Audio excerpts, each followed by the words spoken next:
Okay, well, there's another really important core issue that we talked a little bit about. Ironically, you're the one who brought it up when we were off the air, but I want to be sure that that people get to hear you weigh in on this. And this has to do with you told me that you felt it was very unfortunate that our organization was being labeled a cult.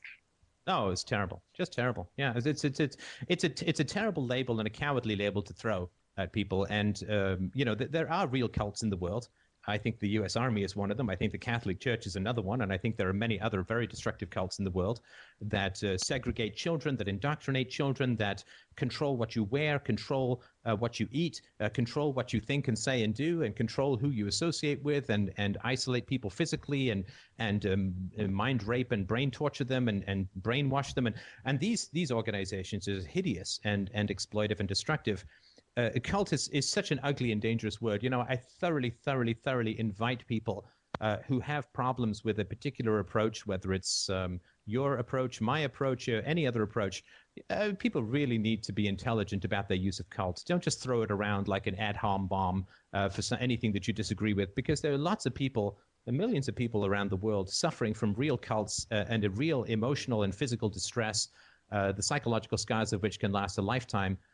Let's not compare that to an engineer talking about circular cities. Let's not bring that ugly smear tactic word into the discussion and cheapen the genuine suffering of people who are really enmeshed in these kinds of hideous control mechanisms. Yeah, we went through something very similar to that when people tried to paint us as like they tried to attribute that Gerald Loeffler guy to us, and several people actually, ironically, have come forward and pointed out how intellectually dishonest that was. When you look at his beliefs, he was into, I guess he wanted to switch to the gold standard, and then he said he wanted to have his own currencies. The guy was crazy, but those are not resource-based economy beliefs in the slightest. You Well, know, and even if they are, I mean, so what? I mean, so some crazy guy, did he believe the Earth was round? Does that make Galileo a cult leader? I mean, this is all just so ridiculous. We right? need to engage people at an intellectual level. We need to look at the quality of the arguments. We need to look at the quality of the evidence. Just throwing the C bomb around is childish and ridiculous and immature, and it shows a fear of thinking, and it shows a fear of rational examination. And unfortunately, what it really does is it reveals somebody who was subject to extreme verbal abuse as a child, and that's the only way they know how to interact.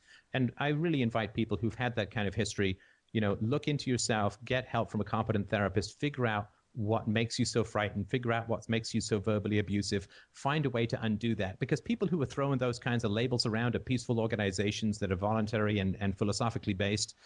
Look, I mean, the least danger they do is to those organizations. By far, the greater danger they do is the way that they conduct themselves in their personal relationships. Your organization will survive these labels, and unfortunately, though, these people's personal relationships will neither survive nor flourish if this is their approach to two differences of opinion. Thank you very much for bringing that up. Now,